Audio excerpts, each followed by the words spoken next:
The biblical account of creation is perhaps second in importance only to the gospel of Jesus Christ. If you accept that God is the creator, everything else in the Bible falls into place pretty easily. Faith in the creation account versus faith in the current scientific prevailing wisdom are two surprisingly similar beliefs and opposite sides of the same coin. You either have faith that there is a supernatural creator, or you have faith that all matter, order, and information appeared from literally nothing, and scientists can't even settle on what nothing actually is. Many pagan nations of the ancient world had their own creation stories. In these stories, the material universe was eternal, and their gods evolved out of natural processes connected with the world itself.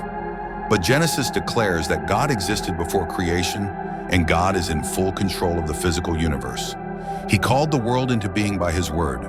God is sovereign and His power is absolute. He does not have to conform to nature and cannot be threatened by it. We can organize the creation account into two sections: days of forming and days of filling. The days of forming began with God's first act of creation, bringing into being the great watery chaos, and then bringing order out of chaos. Day 1. God created day and night by dividing light from the darkness. Day 2. God creates the sky and the waters by separating the waters. Day 3. God creates the seas and dry land by gathering the waters together.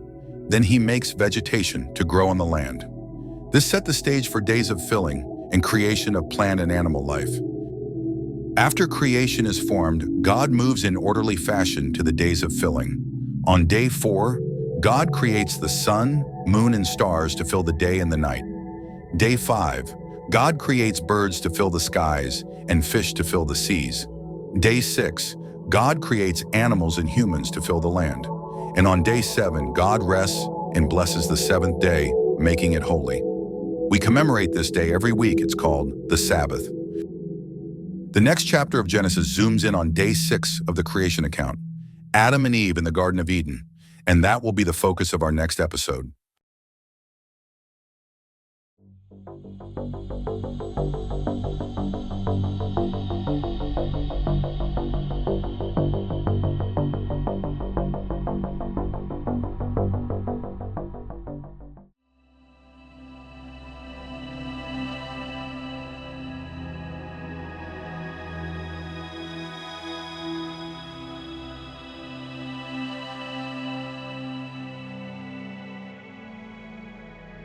The panoramic view of creation in Genesis chapter 1 is immediately followed in chapter 2 by a complementary account of the 6th day that zooms in on the creation of the first humans, Adam and Eve, who are placed in the Garden of Eden. God begins by creating Adam from the dust of the ground. All the ingredients found in our bodies can be found in the ground, such as carbon, oxygen, hydrogen, calcium, and many trace elements. It's not obvious, but it is verified by science. However, putting all these elements together does not make it alive. God breathed into Adam's body of dust, the divine breath of life, and man became a living being. We also read that God made man in His own image and likeness. In Genesis 1 verse 26, the exact words are, "Let us make man in our image, according to our likeness." While this provocative verse has sparked thousands of years of debate, we can skip the controversy and go right to the Bible for our answer, where the Apostle Paul tells us that God created man with spiritual, rational, emotional, and moral qualities. The account in Genesis 2 continues as God places Adam in the Garden of Eden, where Adam is tasked with working the ground and taking care of the animals. God then brings all the animals before Adam so that they could be named. In spite of all this, Adam was lonely, and there was not found a helper fit for him. So God caused a deep sleep to fall upon Adam, and while Adam slept, God performs the first surgery by taking one of Adam's ribs to create the first woman.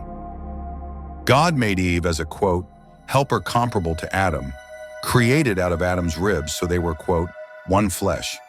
Here we see the first marriage instituted by God. Christ based his teaching on marriage from this very passage. God told the human pair, quote, be fruitful and multiply and fill the earth. As a consequence, they had a number of children: Cain, Abel, Seth, and a number of other sons and daughters. For some time, Adam and Eve lived together in innocence and happiness, enjoying each other as one flesh without guilt and sin.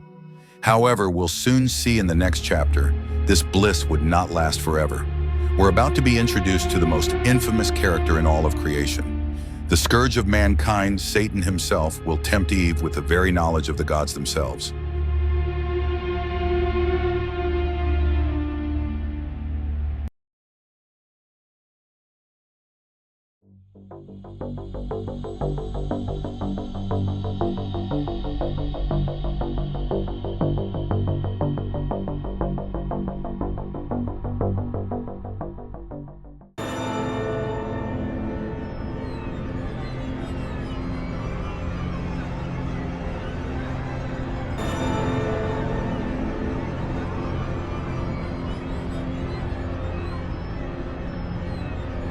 Somewhere between creation and original sin, there exists a gap in the biblical narrative. Or is there? In the book of Acts, Paul implores us to be like the Bereans and search the scriptures daily. And Proverbs tells us, quote, for it is God's glory to conceal a thing, and the joy of kings to search things out. God completes the creation and calls the creation very good in Genesis 1, verse 31. The book of Job says all of the angels were present and shouting for joy when he laid the foundations of the earth. But in Genesis chapter 3, we're introduced to a character called the serpent. The Hebrew word translated as serpent is Nakosh. Nakosh translates more accurately to the shining one. This word doesn't just mean a physical creature. The root word also implies divination, enchantment, and a hissing sound. The connection to divination suggests a perceived link between serpents and hidden knowledge, whether legitimate or deceptive. The hissing sound further contributes to the serpent's mysterious and sinister aura. The book of Revelation confirms the identity of the Shining One, and the great dragon was thrown down, that ancient serpent, who is called the devil and Satan, the deceiver of the whole world. He was thrown down to the earth, and his angels were thrown down with him. We see that somewhere in between creation and original sin, a tragic event occurred in heaven itself with cosmic consequences. An account of Satan's rebellion is found in the book of Isaiah. How are you fallen from heaven, O day star, son of dawn? You said in your heart, I will ascend to heaven. Above the stars of God, I will set my throne on high. I will sit on the mount of assembly in the far reaches of the north. I will ascend above the heights of the clouds. I will make myself like the Most High. The prophet Ezekiel gives another account of the fall that places Satan in the Garden of Eden. You were in Eden, the garden of God. You were an anointed guardian cherub. I placed you on the holy mountain of God. You were blameless in your ways from the day you were created, till unrighteousness was found in you, and you sinned. So I cast you out as a profane thing from the mountain of God. Your heart was proud because of your beauty. You corrupted your wisdom for the sake of your splendor, so I cast you to the ground. The story of Satan's rebellion is yet to reach its final conclusion, but here the biblical narrative clearly points to a fall after the creation and Satan's responsibility for the original sin of mankind.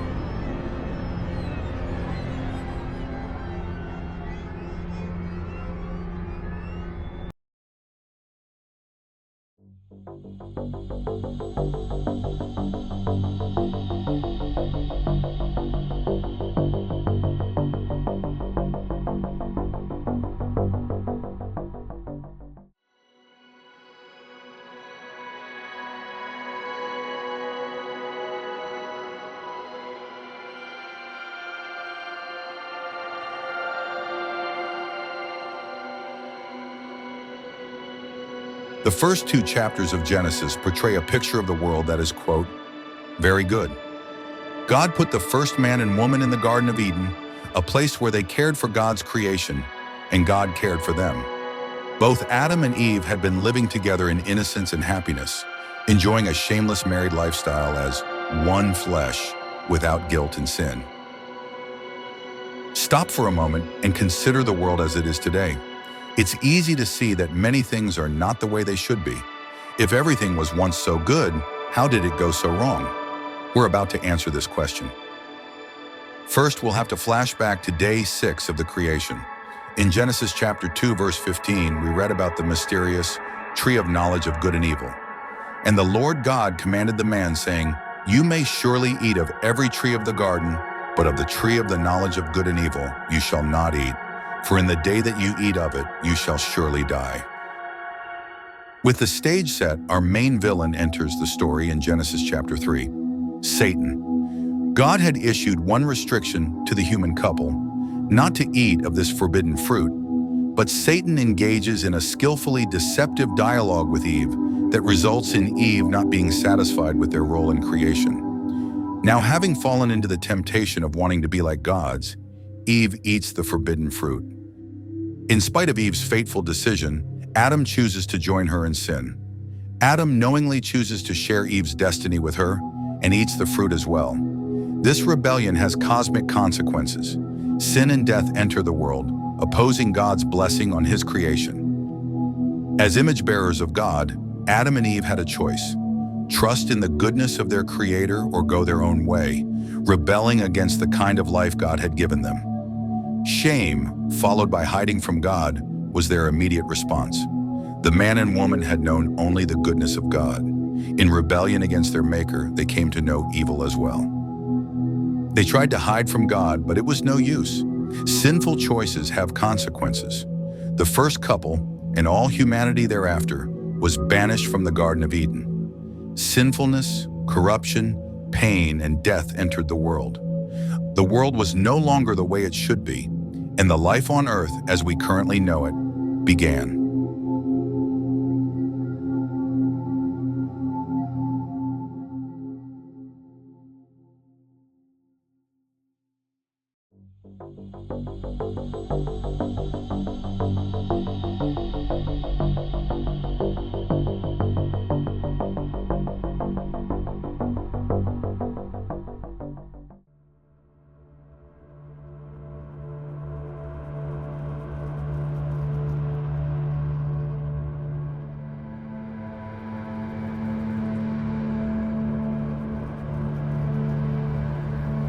The stories following the expulsion of Adam and Eve from the Garden of Eden in the book of Genesis give a clear, and at times disturbing, portrait of the effects of sin. This is especially seen in the story of two of Adam and Eve's sons, Cain and Abel. Cain, the oldest son of Adam and Eve and the brother of Abel, was a farmer by occupation. Cain brought the fruits of the ground as a sacrifice to God. Abel, a shepherd, brought to the Lord an offering of the firstlings, that is the best quality of his flock. On this particular occasion, it seems that the Lord accepted Abel's offering, but rejected Cain's. Cain became jealous that Abel's sacrifice was accepted by God when his was not. God attempts to console Cain and correct him, but the sin of jealousy would eventually overtake Cain, and he plotted Abel's demise by luring him out into a field and murdering him. Shortly after the crime is committed, God confronts Cain and asks him where his brother is. Cain replies infamously by stating, "I do not know. Am I my brother's keeper?" God replies by telling Cain that Abel's blood has indeed cried out to him from the ground. In a curious remark, Cain states that he is afraid that others will take revenge on him, suggesting that this event may have occurred many years after the expulsion from the garden. Cain is cursed by God, but is mercifully given a mark of protection that none should take revenge on him. Cain moves east to a land called Nod. We may be able to infer from a brief genealogy at the end of the chapter that Cain was repentant. Cain's sons subsequently had the name of God in them, and Cain even established a city named after his son Enoch. In this sad account, the author of Genesis wants to make a clear point that human nature, now unbound by God's presence in the garden, was immediately and effectively bounded by sin, but God in his mercy will offer us a way out no matter what.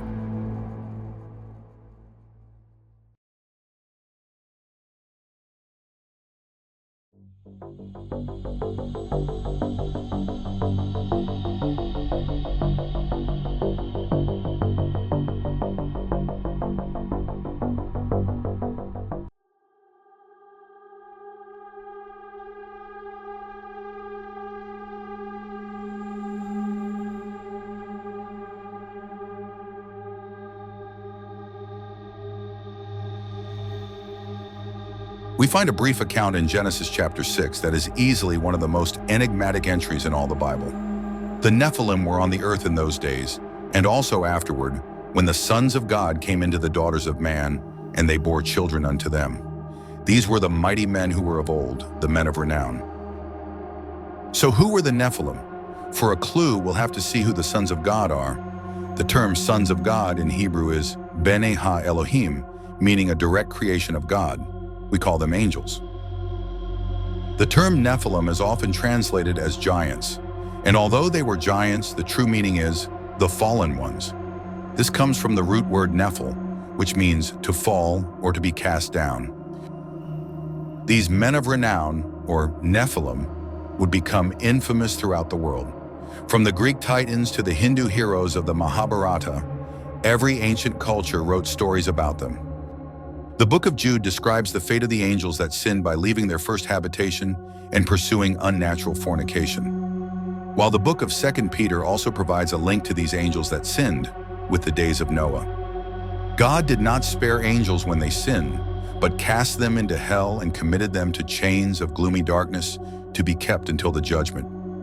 He did not spare the ancient world, but preserved Noah, a herald of righteousness, with 7 others, when he brought a flood upon the world of the ungodly.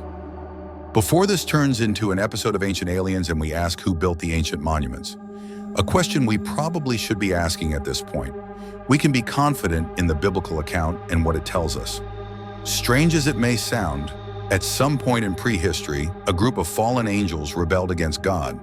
These sons of God engaged in some mischief with human women that resulted in strange hybrid beings known as Nephilim. These offspring of the fallen angels wrought so much violence and corruption upon the face of the earth that it resulted in an intervention from God himself. That intervention was the flood.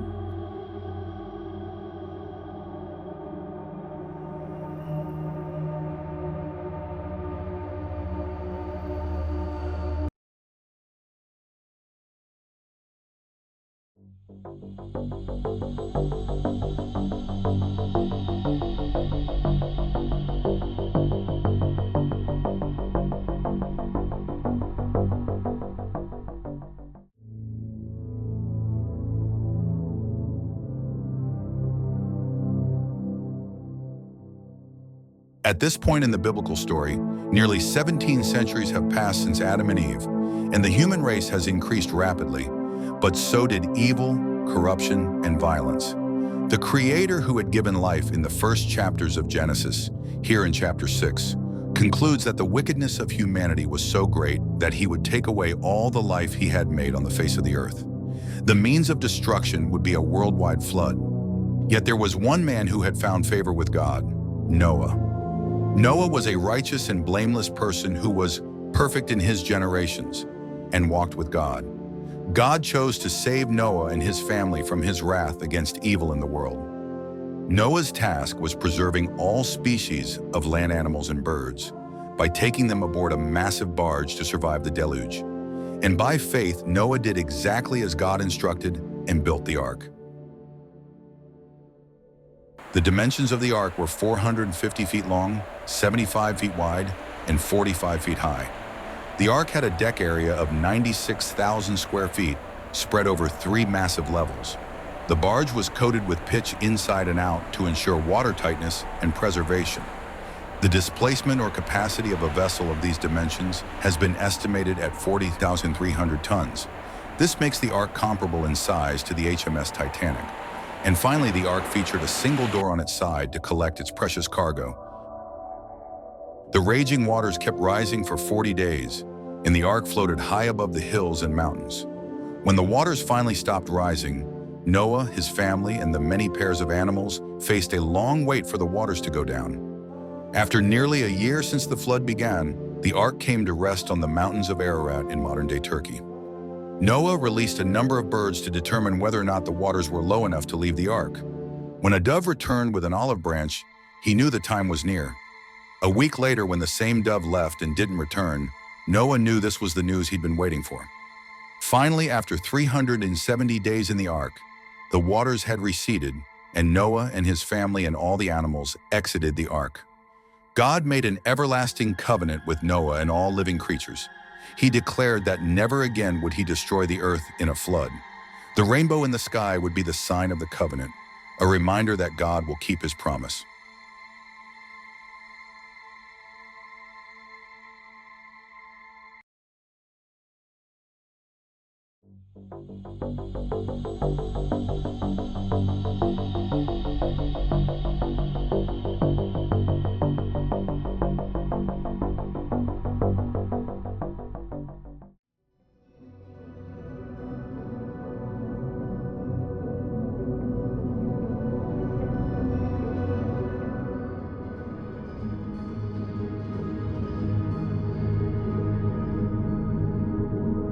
The following episode is significantly more important than its length suggests. The narrative of the Tower of Babel occurs a few hundred years after the flood. It acts as the climax to the account of early mankind found in Genesis, or what we call prehistory. The geographical setting is a plain in the land of Shinar, otherwise known as Babylon. At face value, we read the Tower of Babel as a tale of hubris, defying God's command to spread out over the face of the earth. Instead, a unified humanity decides to gather all its resources and build a great city with a symbol of autonomy in the form of a great tower that will reach the heavens. Humans see themselves as determining and establishing their own destiny without any reverence for the Lord. The Babel story also served as a polemic against Mesopotamian mythology. Eridu Genesis, a fragmentary text found at Ur, Nippur, and Nineveh, describes the goddess Nintur's calling for humanity to build cities and to congregate in one place. Her desire, according to this text, is that humans be sedentary and not nomadic. God demands just the opposite, so that the earth would become populated. The Babel account ends when God comes down to deal with humanity by confusing their languages, resulting in their dispersal upon the face of the earth. Below the surface, however, we're witnessing the conflict being established for the rest of the Bible. God becomes so frustrated with humanity that he gives the people what they want. Deuteronomy 32 tells us, "The people are scattered and their borders are assigned according to the number of the sons of God." Angels. Each nation is assigned to specific members of the heavenly host as placeholders. God has dispossessed humans and divorced them. The peoples of the earth are split up and given sons of God to rule over them. We know from Psalm 82 that this divine council fails in their responsibility as the peoples begin to worship their heavenly representatives as gods themselves. In the following chapters of the Bible, God calls on Abraham, and through Abraham the nation of Israel will be established and act as a conduit for the rest of the world to worship the one true God if they choose to do so. It is through Abraham that all nations will be blessed. The world versus Israel starts here, at this very plain in Babylon. The Tower of Babel incident frames the context of the rest of the Old Testament and the New. "And on this rock I will build my church, and the gates of hell shall not prevail against it." Through the Messiah, Jesus Christ, God will move to take back all of the nations, ignoring the boundaries of the divine council to regather his human family.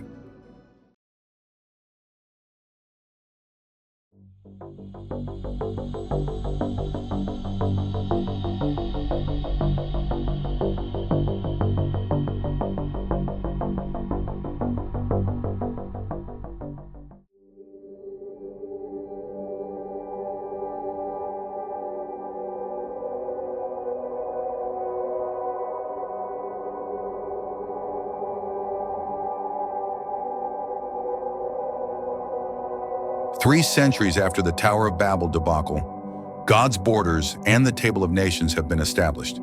The time was right for God to claim a people as his own, as the biblical narrative focuses to a chosen family.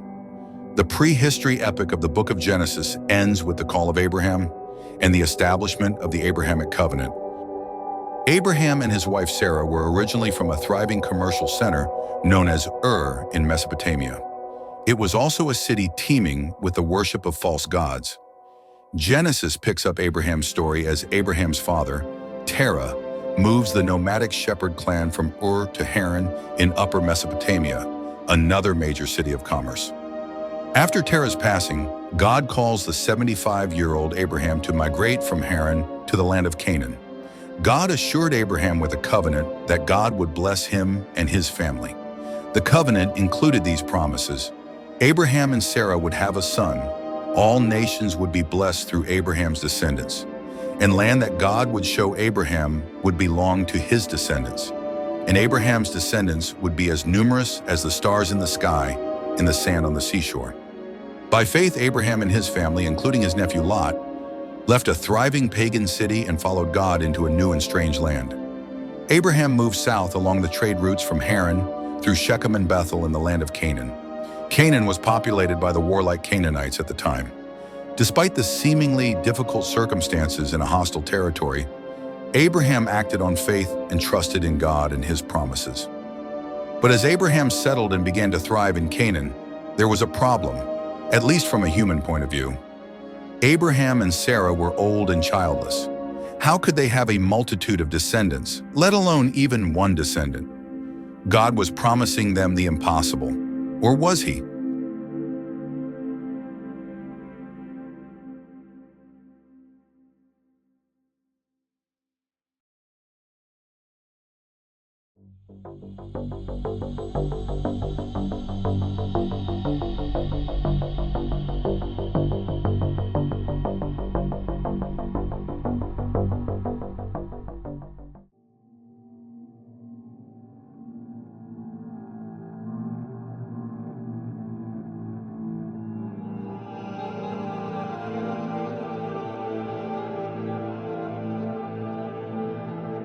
Sometime after settling in Canaan, a severe famine grips the land.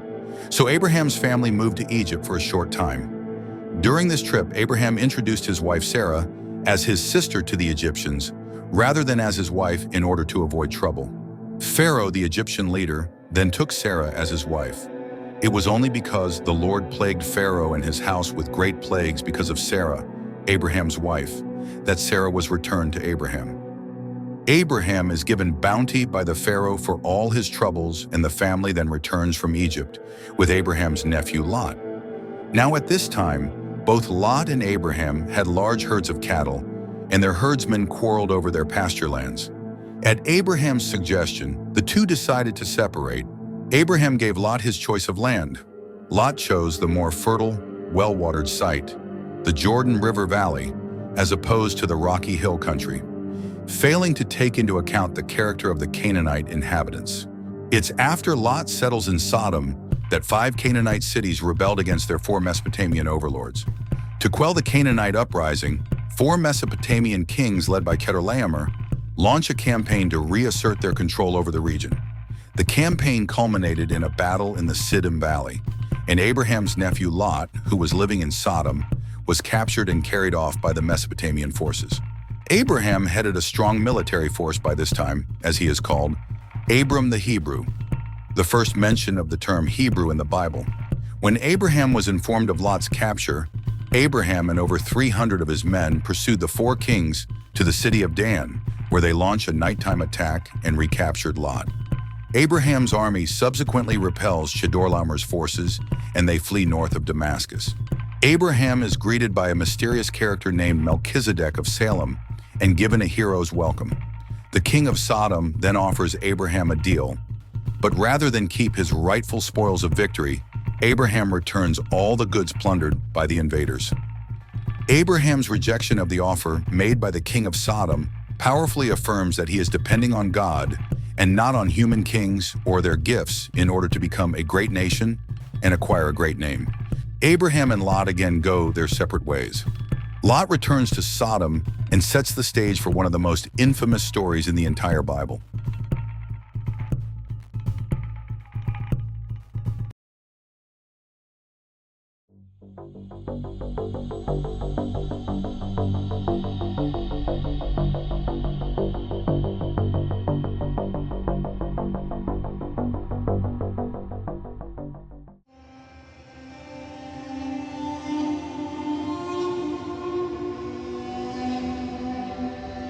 After waiting 10 years for God to fulfill his promise to give Abraham and Sarah a son, the couple became impatient. So Sarah presented her Egyptian servant Hagar to Abraham so he could father a child by her. This certainly sounds strange to our ears, but this was all according to the custom of the day. In the ancient world, infertility was considered cause for a husband to divorce his wife or to have heirs through concubines or servants. Rather than continue to wait for God's promise to be fulfilled, Sarah and Abraham thought they could shortcut their way to God's promise. Their lack of faith would have immediate consequences. After Hagar is elevated to the position of Abraham's wife, she conceived a child by Abraham. When Hagar learned she was pregnant, she became proud and mocked Sarah. Sarah complained to Abraham, who allowed her to discipline Hagar, and Sarah dealt with her harshly. Hagar fled to her homeland of Egypt, but as she came to a well outside the town of Shur, Hagar encountered an angel of the Lord. The angel revealed her son's future to Hagar, that he would be a wild man, and his descendants would be a great multitude. Tradition has it that Hagar is the ancestress of all Arab peoples and of the prophet Muhammad. Hagar called the well of the living one who sees me. When Hagar returned to Abraham's camp, her son Ishmael was born and accepted by Abraham as his son. And Abraham loved Ishmael and raised him as the son of promise. But when Ishmael was 14, Isaac, the actual promised son, was born. A year prior, God had appeared to Abraham and Sarah at their camp in Mamre, preceding the Sodom and Gomorrah incident, and he told the couple that Sarah herself would conceive the legitimate son of promise. Soon after Isaac's birth, Sarah caught Ishmael mocking Isaac at the festival of Isaac's weaning. Sarah became furious and demanded Abraham disown Ishmael and Hagar so they would not receive part of Isaac's inheritance. At Sarah's insistence and with God's approval, Hagar and Ishmael were expelled from the family by a reluctant Abraham. Abraham grieved for Ishmael, but God insisted on this course of action, and he comforted Abraham by revealing that a great nation would come out of Ishmael. After Hagar and Ishmael were exiled, while wandering in the wilderness near Beersheba, they ran out of water. When Hagar laid her son under the shade of a bush to die, the angel of the Lord appeared to Hagar and showed her a well and reaffirmed Ishmael's promise.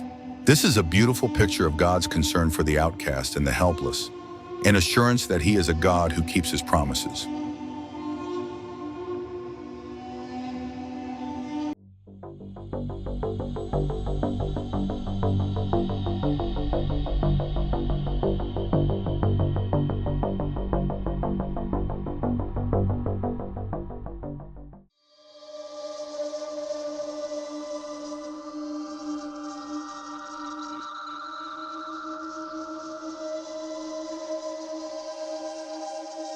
We pick up our story in Genesis chapter 19, as Abraham has now settled in the town of Mamre.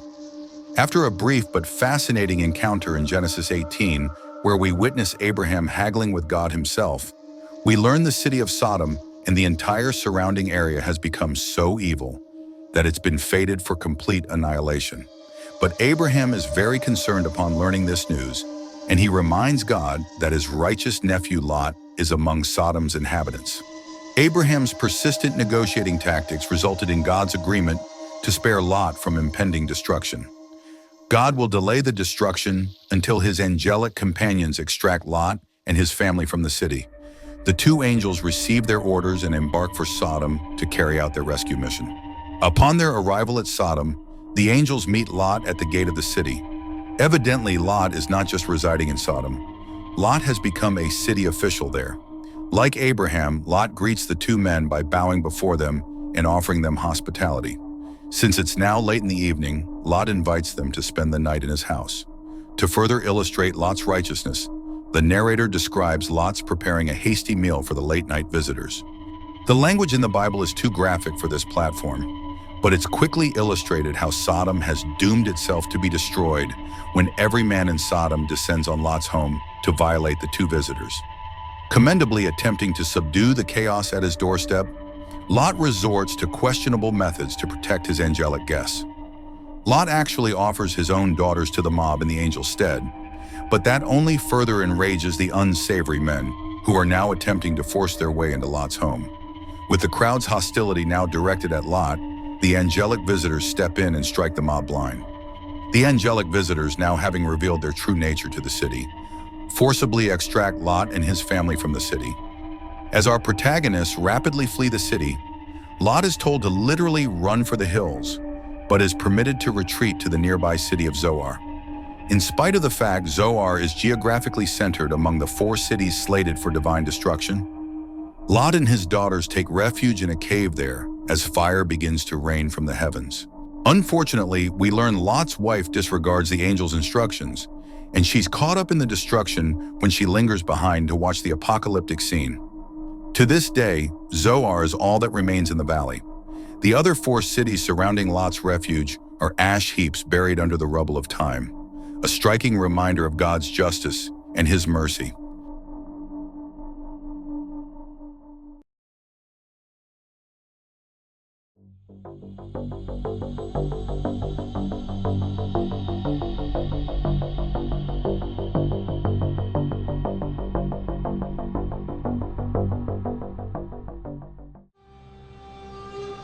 "30 years after the departure of Ishmael from Abraham's household, Isaac has become Abraham's only son. As such, he was held with much affection from his father. But Abraham's faith in God must have increased after Isaac's birth as well, because when God told Abraham to do the unthinkable, to sacrifice his only son Isaac, Abraham was willing. Our story picks up as Abraham arises early in the morning and gets right down to business. He saddles his donkey and has Isaac chop wood for a burnt sacrifice. Abraham gathers 2 servants to accompany them, and the group of men set off for, quote, a place God would show them. After the 2-day journey, the group arrives at Mount Moriah. The 4 men are about to begin their mountain ascent when Abraham instructs the servants to stay behind. Insight from the book of Hebrews informs us that while Abraham is committed to sacrificing Isaac, he plans to do so in the belief that both of them will return. The father leads the son up the mountain as the son carries the very wood on which he himself is to be sacrificed. Does any of this sound familiar yet? As the father and son reach the mountaintop, Isaac asks Abraham, "Where is the lamb for a burnt offering?" To which Abraham replies, quote, "God will provide for himself the lamb for a burnt offering, my son." At the last second, as Abraham holds a knife above Isaac, the angel of the Lord intervenes and shouts, "Abraham! Abraham! Do not lay your hand on the boy or do anything to him, for now I know that you fear God, seeing you have not withheld your son, your only son, from me." Abraham has passed the test, and God indeed provides a sacrifice so that it may be given as a burnt offering. In the book of Genesis, such sacrifices are associated with solemn promises, also known as covenants, made by God. The principle of substitutionary atonement is introduced here at Mount Moriah. And on the exact same spot 2,000 years later, the death of Christ on the cross as the Lamb of God who takes away the sin of the world will become the substitute sacrifice for all of creation. This pivotal event in human history ends with a divine oath that should not be overlooked. "And the angel of the Lord called to Abraham a second time from heaven and said, 'By myself I have sworn, declares the Lord, because you have done this and have not withheld your son, your only son, I will surely bless you, and I will surely multiply your offspring as the stars of heaven and as the sand that is on the seashore. And your offspring shall possess the gate of his enemies, and in your offspring shall all the nations of the earth be blessed, because you have obeyed my voice.'" The divine oath recorded in these verses brings to a climax a process that started with the unconditional promises made by God to Abraham in Genesis 12. The fact that God swears by himself gives these words a unique authority, assuring Abraham that they will indeed be fulfilled.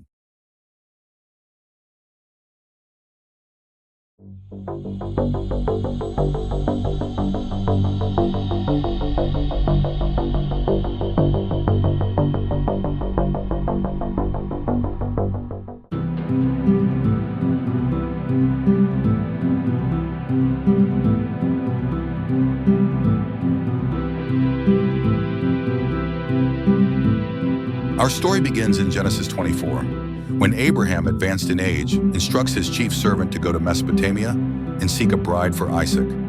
Abraham insisted that Isaac marry a young woman from his own country and kindred, not a Canaanite. Abraham is deeply concerned that Isaac should not marry a Canaanite, because he fears that this will draw Isaac away from worshiping the Lord.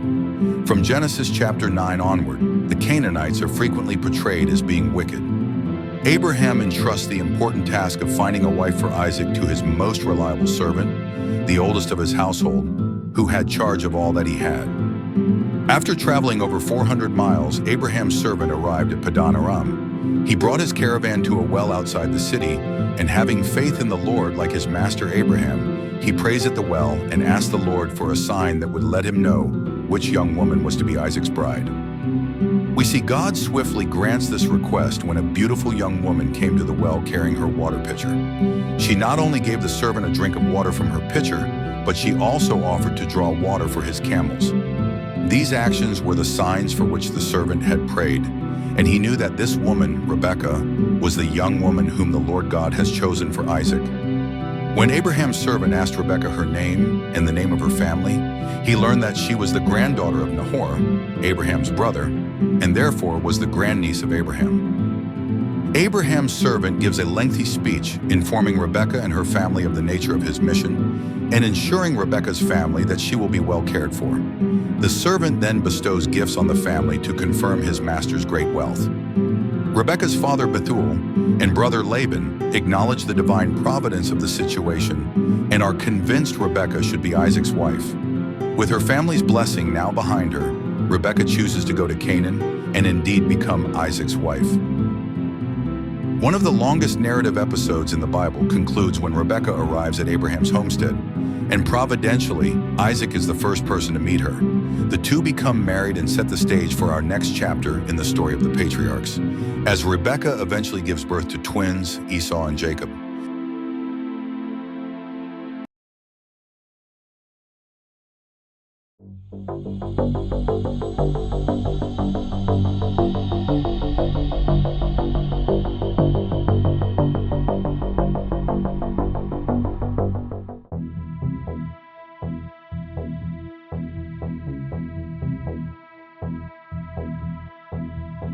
After Abraham and Sarah's deaths, the biblical narrative, chapters 25 through 36 of Genesis, turns to Isaac's twin sons, Jacob and Esau, but particularly Jacob.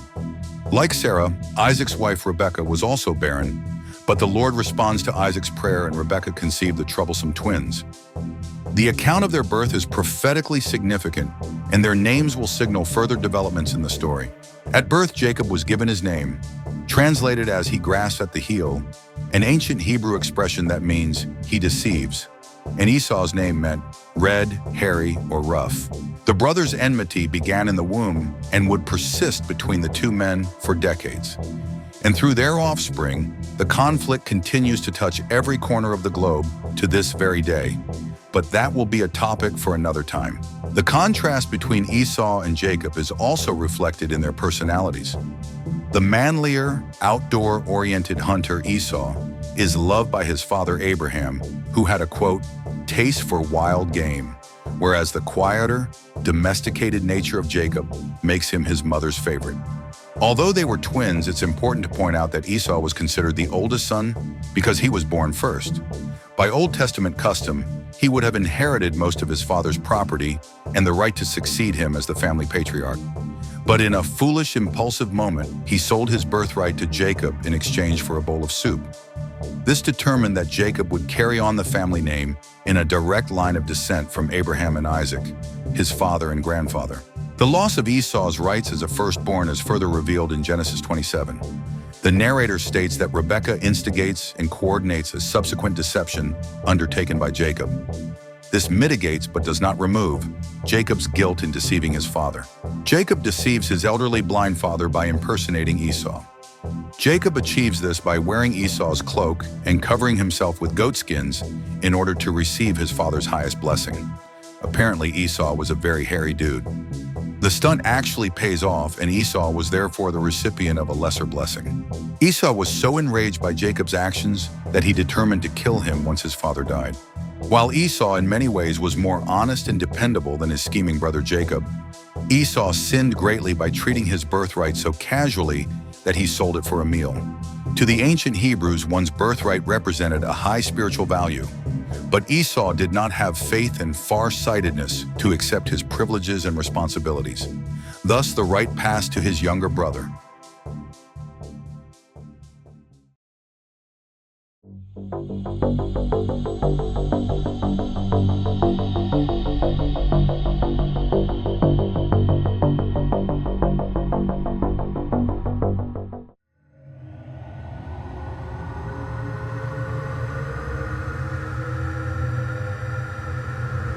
After Jacob's deception of his father Isaac, he has received the coveted blessing of the firstborn. While this deception grieved Isaac, it enraged Esau, and Esau vowed to kill Jacob as soon as their father passed away. This started a ticking clock, and Jacob knew he needed to split town immediately. Jacob's mother Rebekah suggests that Jacob flee the country to Haran in Mesopotamia to seek refuge with her brother Laban. Jacob also receives a side quest from his parents that he should seek a wife among their kindred, as Isaac had done before him. Tragically, this would be the last time Rebekah saw her son, as she would pass away during the 20 years Jacob would reside abroad. While fleeing from Esau, Jacob stopped for the night on a mountaintop where he came upon one of the most dramatic scenes of the entire Bible. According to Jewish tradition, the location of this event was none other than Mount Moriah. You may have heard this event referred to as Jacob's ladder. While Jacob slept, he had a dream of a staircase reaching from earth to heaven, with angels ascending and descending upon it, and the Lord above it. And God stood beside Jacob and said, I am the Lord, the God of Abraham your father and the God of Isaac. The land on which you lie I will give to you and your offspring. Your offspring shall be like the dust of the earth, and you shall spread about to the west and to the east and to the north and to the south. And in you and your offspring shall all the families of the earth be blessed. Behold, I am with you, and will keep you wherever you go, and will bring you back to this land. For I will not leave you until I have done what I have promised you. For those of you following along, you will no doubt recognize the promises of the Abrahamic covenant being passed down to Jacob, reaffirming that he is in fact the son prophesied by God prior as the younger that shall be served by the older. After Jacob wakes up from his vision, he exclaims that the site he's on was surely the house of God, and he was standing at the gate of heaven.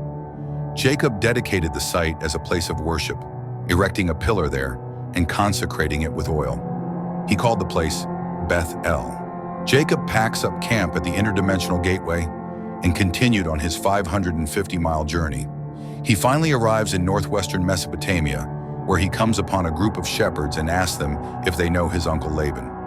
After answering him in the affirmative, he knows he has indeed arrived in his ancestral land of Haran.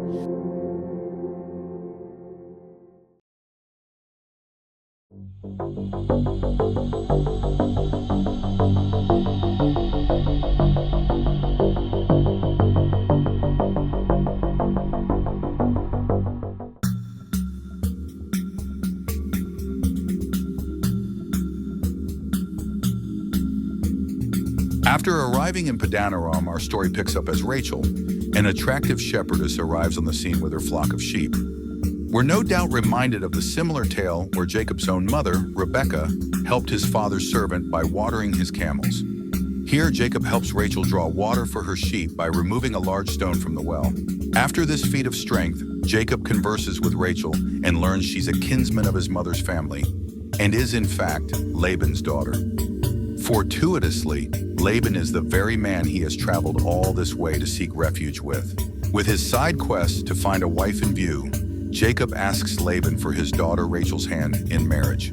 But because this is Jacob we're talking about, we know it won't be that easy, and his marriage mission will soon run into complications. Jacob agrees to work 7 years for Laban to pay the bride price for Rachel. This was another ancient custom where a prospective groom would pay the bride's family to take her as a wife.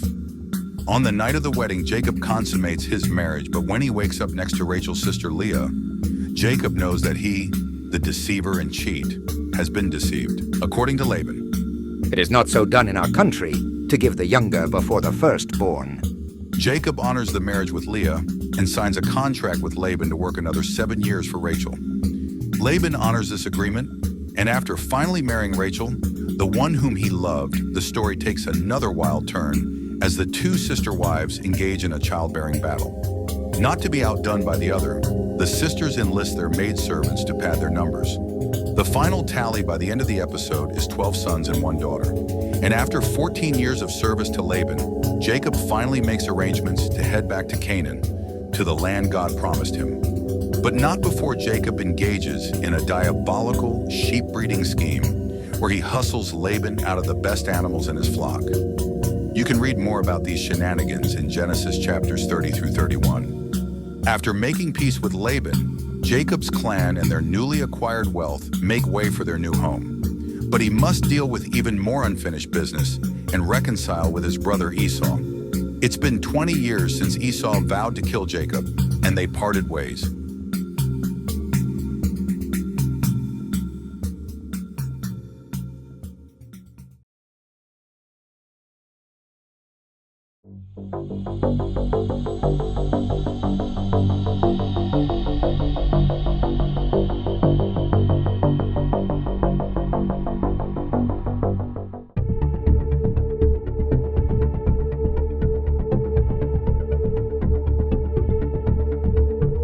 After Jacob and Laban have set each other's mischief aside and agree to a covenant to essentially leave each other alone, Jacob sets out for his biggest challenge yet, to reconcile with his brother without being killed.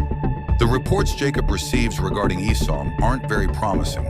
In anticipation of seeing Jacob after their 20-year estrangement, Esau is waiting for Jacob with an army of 400 men. So Jacob splits his caravan into two separate groups, so if the reunion with his brother goes poorly, some of his family and belongings may be able to escape the potential ambush. To demonstrate his genuine sense of deference towards Esau, Jacob decides to hedge his bets even further, and he prepares a massive convoy of gifts for his brother that'll arrive well before him and his family. But now for our main event. Jacob's journey has brought him to the Jabbok River. With his family safely camped on the other side of the river, Jacob is alone and lays down to sleep for the night. Suddenly, we're introduced to a mystery man who appears in Jacob's tent. The man then proceeds to wrestle in the dark with Jacob, and wrestle and wrestle. The two men battle until the sun begins to rise. The man pleads with Jacob to let him go, but Jacob refuses to relent until the man will bless him. At this point, Jacob has come to the realization that this is, in fact, no man, but God himself. Only after God puts Jacob's hip out of joint, an injury that Jacob will carry for the rest of his life, does God agree. Then he said, "Your name shall no longer be called Jacob, but Israel, for you have striven with God and with men, and have prevailed." The renaming of Jacob brings to a climax, a lifetime of struggling with others. Through all this, Jacob has finally realized the importance of being blessed by God. The events of the preceding years have changed Jacob, and the God of his father has now become Jacob's God, Israel's God. Jacob is naturally in awe after the encounter, and in his penchant for renaming places, names the place Peniel, which means face of God. After Jacob sets out with his new championship wrestling belt, he finally meets up with Esau. Jacob slowly and cautiously approaches Esau using humility and generosity to disarm his potential rival. But Esau stuns the readers as he runs to affectionately greet his estranged brother. The men embrace and weep as they have at long last buried their animosity and have reconciled.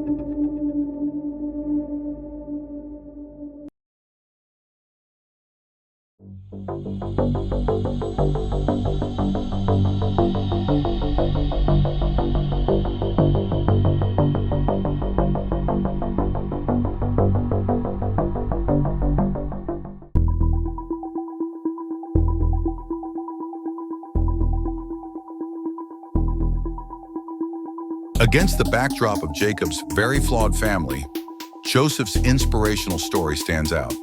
The book of Genesis devotes 13 chapters to his dramatic chronicle. That's about a quarter of the entire book. His narrative provides us with an example of a young man from an unstable family who chose to rely on God when so much of his future seemed hopeless. We quickly learn that Joseph's 10 older brothers resented him.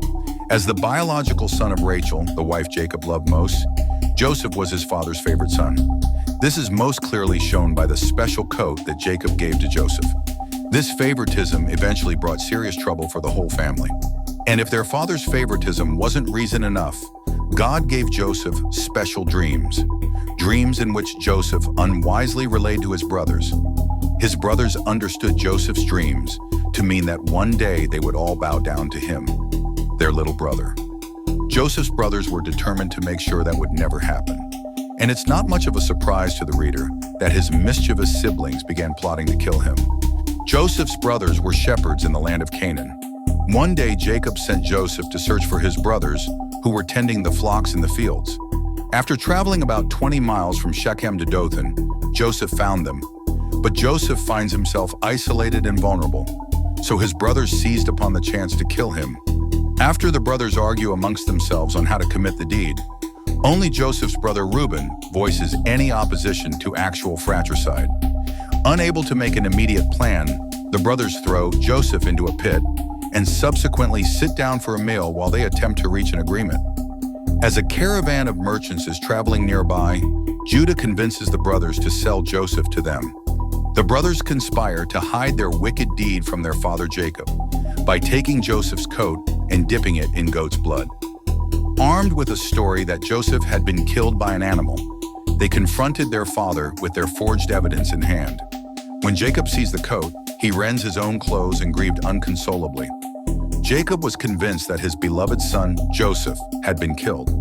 While the brothers' deception is successful, the reality is that Joseph, who had been sold to Ishmaelite slave traders, was just beginning his journey. His destination, Egypt.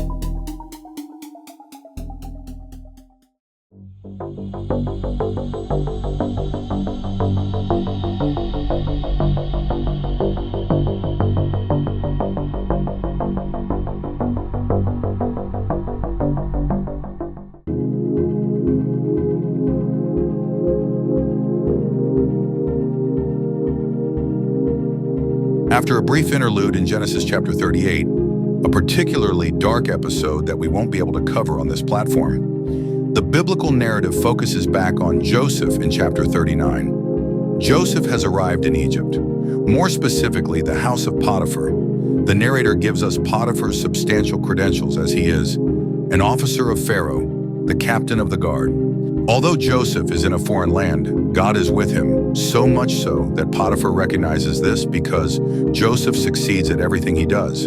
Potiphar makes Joseph the overseer of his house and all that he owns. And for the moment, things are going well for Joseph. Now Joseph was handsome in form and appearance, and after a time his master's wife cast her eyes on Joseph and said, "Lie with me." Apparently Joseph, in addition to being an excellent administrator, was also a handsome dude. And Joseph's good looks caused Potiphar's wife to take more than a professional interest in him. Potiphar's wife makes, we'll call them, romantic propositions towards Joseph. But out of respect for Potiphar, Joseph rejects the advances. Evidently, Joseph has broken the mold of questionable character demonstrated by his brothers in previous chapters, and he continuously spurns the woman's advances. This fact greatly upsets the temptress, and she frames Joseph for attempted, let's say, unconventional overtime. In the scheme to entrap Joseph, the woman snatches Joseph's garments as he fled the staged crime scene. She shows the captured clothes to the other servants in the house and shows the evidence to her husband Potiphar. Stoking the racial tension that existed between the Egyptians and Hebrews, she succeeds at rousing their anger towards Joseph. As a slave in Egypt, Joseph had no legal rights and was immediately thrown into prison for his alleged crime. Once again, Joseph has found himself the unwitting victim of a malevolent scheme. But once again, we see God is with Joseph. Joseph has been thrown into prison, but is subsequently put in charge of all the other prisoners. After serving some time in the ancient Egyptian slammer, the overseer, Joseph, will meet a pair of fellow high-profile prisoners, the Pharaoh's baker and the Pharaoh's cupbearer. And in our next episode, they will tell Joseph about their very troubling dreams. This will set the stage for Joseph's job interview of a lifetime.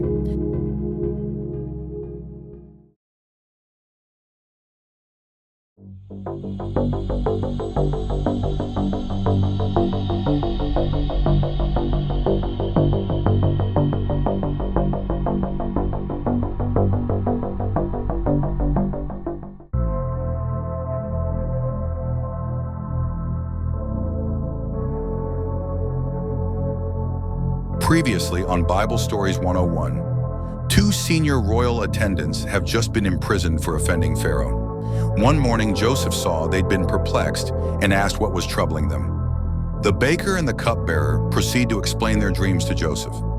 Joseph correctly interprets the dreams and gives God all the credit for his talent. The dreams turn out to be prescient when the baker is executed days later, and the cupbearer is spared and restored to his previous office. Joseph asks the cupbearer to remember him, but unfortunately he forgets about Joseph for a full 2 years. That is until the Pharaoh himself begins having troubling dreams. The Pharaoh is desperate to understand these visions, so he called on all the magicians and wise men of Egypt to interpret them, but they all failed. It's only then that cupbearer remembers Joseph, and the Pharaoh hastily summons him from prison. Joseph hears the dreams, and with his talent on loan from God, correctly interprets the dreams to be prophetic as well as imminent. 7 years of abundance are coming to the land, followed by 7 years of an egregious famine. Joseph emphasizes that these are divine visions from God himself, and that God will fulfill the vision soon. Joseph advises the Pharaoh that he should begin preparing for the impending natural disaster by storing mass quantities of food. Pharaoh was so impressed with Joseph that he immediately released him from prison and put him in charge of preparations for the coming famine. Joseph is not only promoted, but he has become second in command of the entire kingdom, and in effect is the second most powerful person in the entire world, second only to the Pharaoh himself. Joseph excels at his role of Prime Minister of Egypt. In their 7 years of abundance, Egypt stored all the food they would need in anticipation of the famine. And when the 7 years of plenty came and went, a terrible famine swept across the region. As the famine continued, people from all over the region came to Joseph for relief. It's about this time when a family in Canaan grows desperate and sends a band of brothers south to buy food. The sons of Israel are about to have the most awkward family reunion ever.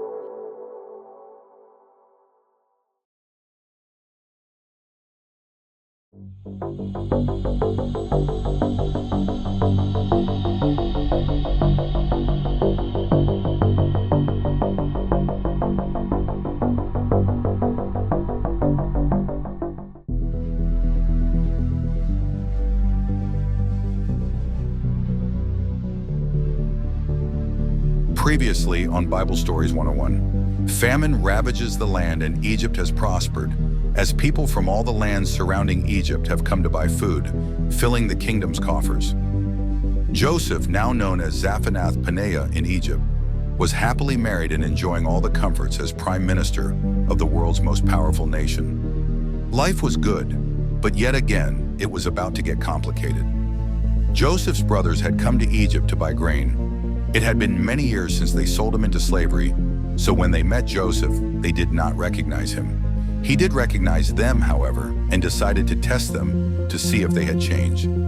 Initially, he accused them of being spies. Then he sold them grain only on the condition that Simeon stay as a hostage until they returned with Benjamin, the youngest brother who had stayed behind with Jacob their father.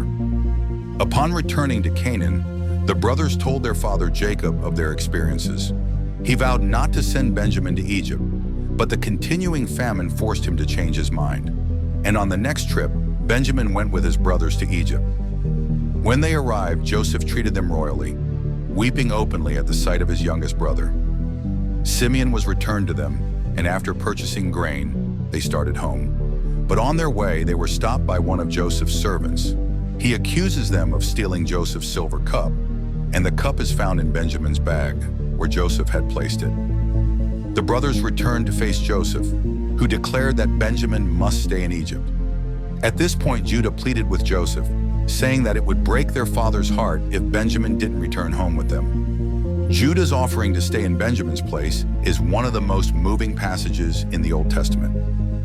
Overcome with emotion, Joseph revealed himself as their brother.